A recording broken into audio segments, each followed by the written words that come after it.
येणाऱ्या निवडणुकीमध्ये 50% उमेदवारी महिलांना देणार। स्थानिक स्वराज्य संस्थांच्या निवडणुकीच्या पार्श्वभूमीवर शरद पवारांची मोठी घोषणा।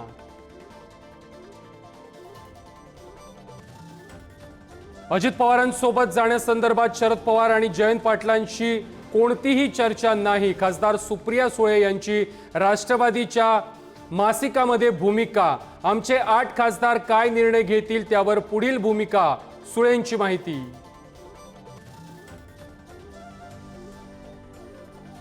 प्रदेशाध्यक्ष पदावरून मुक्त होण्याचे जयंत पाटील यांचे संकेत। नव्या चेहऱ्यांना संधी देण्याची शरद पवारांना विनंती। राष्ट्रवादीचे आज 2 वर्धापन दिनाचे मेळावे।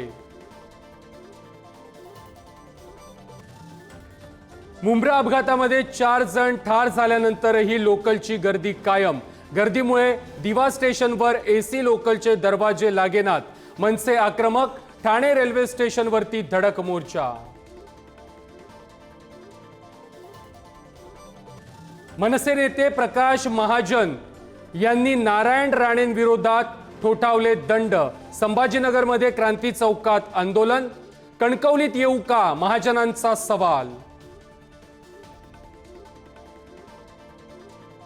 2.5 लाखांपेक्षा जास्त उत्पन्न असणाऱ्या लाडक्या बहिणी 1500च्या हप्त्याला मुकणार। कागदपत्रांचीही होणार तपासणी। सरकार आयकर विभागाकडून मिळवणार उत्पन्नाची माहिती। नागपूरमध्ये प्रेयसीच्या सरणावर आत्महत्या करण्याचा प्रियकराचा प्रयत्न।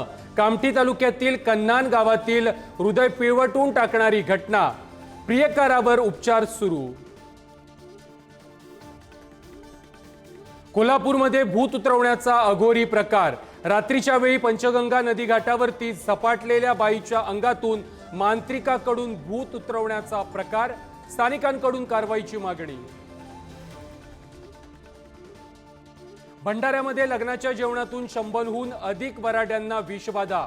जिल्हा परिषद सदस्याच्या मुलीच्या लग्नातील प्रकार। 38 जणांवर सरकारी तर 31 जणांवर खासगी रुग्णालयात उपचार। संतश्रेष्ठ निवृत्तीनाथ महाराजांच्या पालखीचं आज नाशिकहून प्रस्थान। मुक्ताईंची पालखी ही जळगावातून बुलढाण्यामध्ये दाखल, तर कर्नाटकमधील अंकलकीमधून श्रीमंत शितोळे सरकार यांच्या माऊलींचा अश्वाचा प्रवासही सुरू। केरळजवळ अरबी समुद्रामध्ये सिंगापूरचा ध्वज असलेल्या जहाजाला लागलेली आग अजूनही भडकतेच। 22 पैकी 18 प्रवाशांना सुखरूप बाहेर काढण्यात यश।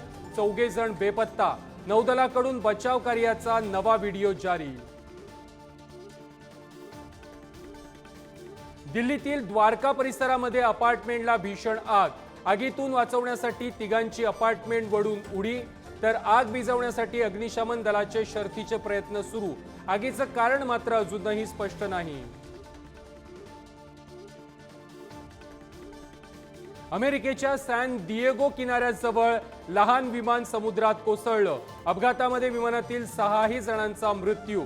सॅन डिएगो आंतरराष्ट्रीय विमानतळावरून उड्डाण केल्यानंतर काही वेळातच विमान कोसळलं।